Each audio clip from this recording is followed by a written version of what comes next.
ଥଣ୍ଟ ଅଛି ଥଣ୍ଟ ଘୁରି ଗଲାଣି। ଆଚ୍ଛା ଜିଜେକୁ ଖୁମ୍ପିବ ତାକୁ ଏମିତି ଡାକିବ ନିମନ୍ତ୍ରଣ କରିକି, ଆଲୋ ମୋ ତତେ ଟିକେ ଖୁମ୍ପି ପଛକୁ ଦେଉଛି ସେ ଡେଇକି ଆସିବ। ଗୋପୀ ଗୋପୀ ଆରେ କେମିତି କମିବ ରାତି? ଆତ୍ମା ହଉ ନେଇ ପିଆ ଶାନ୍ତି, ରାତି ଅଧେ କରୁଛୁ ଶାନ୍ତି। ଆଉ ସେ କଣ ମରିଯାଇଛନ୍ତି? ସେ କୁଳିଆରେ ଶୋଇଯାଉଛି। ଆକ୍ଚୁଆଲି ମାନେ କଣ ହେଇଛି କଥା ଖୋଲି କହିଲେ ମତେ? ଗୋପୀ ଭାଇ ବାକୁଡା ମତେ ଭାରି ବିଚାର କରୁଛି। କଣ ବିଚାର କରୁଛି ମତେ କଥାରେ ଖୋଲି କହ। ମୋର ଭାରି ଟେନସନ ଆଉତ। କଣ ଟେନସନ କହ? ଏ ସମୟରେ ମତେ ବଡ ଯୋଉ ଝାଡା ଲାଗିଛି, ମୁଁ ଝାଡା ପଡିବାକୁ ଛାଡା ଯାଇଛି। ହେ ବାଡି ଗାଡ ମୁଁ ପଛରେ ପଛରେ ଗୋଡେଇ ସ୍ୱଚ୍ଛ ଭାରତ ପାଇଖାନା ଘର ଘରକା ସମସ୍ତେ ପାଇଛନ୍ତି, ତମର କଣ ସ୍ୱଚ୍ଛ ଭାରତ ପାଇଖାନା ନାହିଁ ତମେ ପଡିବାକୁ ଯାଉଛ? ଅଛି ଆମର ସ୍ୱଚ୍ଛ ପାଇଖାନା ଅଛି ଅଛି। ଇଲେ କଣ ହବ? ଆମେ ଏଥିରେ ବ୍ୟବହାର କରୁନା, ସେଥିରେ ଘଷି କାଠ ଜାଳ ବାଳ ସେଇ ଅଳିଆ ଆବର୍ଜନା ସବୁ ପୁରେଇ ଦଉ। ବଡିରେ ଝାଡା ବସିଲେ ଆମକୁ ଶାନ୍ତି ଲାଗେ।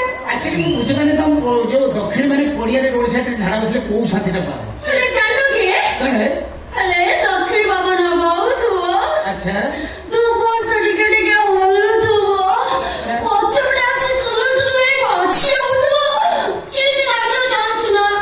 ଇଏ କଣ ସ୍ୱଚ୍ଛ ଭାରତ ପାଇଖାନା ମିଳିବ କି? ସ୍ୱଚ୍ଛ ଭାରତ ପାଇଖାନାର ଧୂପ କୋଉଠୁ ଆସିବ? ଏଥର ଯୋଉ ସରକାର ଆସିବ ଆମେ ଡିମାଣ୍ଡ କରିବା ସ୍ୱଚ୍ଛ ଭାରତ ପାଇଖାନା ଦବା ସଙ୍ଗେ ସଙ୍ଗେ ସେ ଖାଇଲା ଖାଇ ଧୂପ ଦିଆଯାଉ। ଆମର ଯଦି ପୂରଣ ହଉ ପାଇଖାନା ସାଙ୍ଗେ ତୁ ପଦଉ ଯଦି ତମେ ଧୂପ ନ ଦବ ମୟୂର ପୁଛରେ ହଲଉଥିବ। ହେ ଗୋପୀ, ତାଠୁ ବଡ କେବଳ ଶାନ୍ତି ଜାଣିଛୁ ନା? ଆରେ ଧୂପଟାର ଆହୁରି ବି ଶାନ୍ତି ଅଛି। ଶୁଖିଲା ଝାଡାର ବାସନା। ଓ ଆମ ନାକିରେ ନ ବାଜିଲେ ଆମକୁ ଝାଡା ହବ ନାହିଁ। ଆଚ୍ଛା ଆଚ୍ଛା କହିଲେ ମୁଁ କିଏ କରିବି? ମତେ ବଡ ଯୋଉ ଝାଡା ଲାଗିଛି, ମୁଁ ଝାଡା ପଡିବାକୁ ଛାଡା ଯାଇଛି।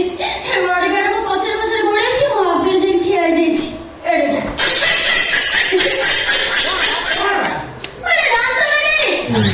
ଦାନ୍ତ କାଟି ପାଟି ପୁରେଇ ତାର ଏମିତି କରୁଛି। କରୁଛି? ମତେ ଭାରି ବିଚାର କଲା, ମୁଁ କିଛି ଉପାୟ ପାଇଲିନି। କଣ କଲୁ? ମୁଁ ଏକା ପକେଇଦେଲି, ପଛଟାକୁ ସିଧା ହେଇକି ଦେଲି। ଆଗ ତାଲା ପଛ କଲା ଯିଏ ପାରୁଛ କର ଠିଆ କଲା। ସେ ତ କରୁଛି ଠିଆ କଲା, ତୁ କାହିଁ ମୋ ପାଖରେ ହାଲା ବୋଲା? ସେ ବୋଧେ ଆଗରୁ ଜାଣିଛି ତୋର ବଡ ଡାଲା। ତାର କଣ 1600 କୋଟି ଡାଲା?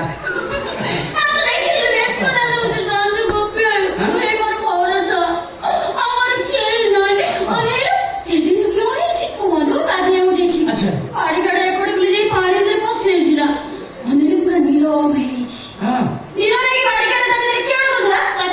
ମୁଁ ଯୋଉ ପ୍ରଶ୍ନ ପଚାରୁଛି ଏ ପ୍ରଶ୍ନର ଉତ୍ତର ଆଜି ପର୍ଯ୍ୟନ୍ତ ବୈଜ୍ଞାନିକ ମାନେ ଖୋଜନ୍ତି ପାଉନାହାନ୍ତି। ମାନେ ପଦାରେ ବା ପୋଖରୀରେ ଗୋଟିଏ ଗୋଟିଏ ପୁରୁଷ ଗାଧଉଥିବ, ଆଉ ଗୋଟେ ଦୁଠାରେ ମହିଳା ଗାଧଉଥିବେ। ପୁରୁଷ ଦୁଠାରେ ଗାଧଉଥିବା ଗୋଟିଏ ପୁରୁଷ, ସବୁ ପୁରୁଷ ନୁହଁ, ଗୋଟେ ହିଷ୍ଟ୍ରା ଟାଇପ ପୁରୁଷ ଅଛନ୍ତି। ସେ କଣ କରିବେ, ବେକେ ପାଣି ମଧ୍ୟ ପଶିଯିବେ, ଯାଇକି ମହିଳା ତୁଠାଣିକି ନୀରବ ହେଇଯିବ, ନୀରବ ହେଇଯିବେ। ସେତିକିବେଳେ କଣ କରନ୍ତି ଆଜି ପର୍ଯ୍ୟନ୍ତ ବୈଜ୍ଞାନିକ ମାନେ ଖୋଜନ୍ତି ପାଉନାହାନ୍ତି। ଘଷିକିରି ମଳି ଛଡାନ୍ତି।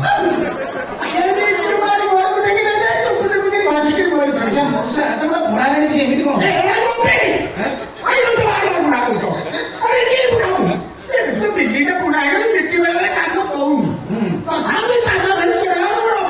ମୁଁ ଜାଣିଛି ତମେ ତାଜା ଧରି ଚଢୁଥିଲେ, ଏବେ ଆମ ଗାଁ ମାଇକେ ତମେ ସବୁ ବାଡେଇଥିଲି।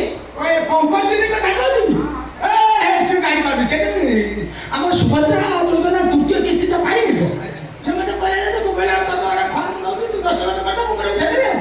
ସେ ଦସ୍ତଖତ କରିଲେ ଯୋଉ କଲମଟା ତାକୁ ଧରେଇଲି, ସେ କଲମଟାକୁ କୋଉ ଆଙ୍ଗୁଠି କନ୍ଦିରେ ପୁରେଇବ ସେଇଟା ସେ ଜାଣିପାରିଲାନି। ହଁ ସେ 3ଟା ଛୁଆ ଜନ୍ମ କଲାଣି, କଲମ କୋଉ ଆଙ୍ଗୁଠି କନ୍ଦିରେ ବସେଇ ସେ ଜାଣିନି।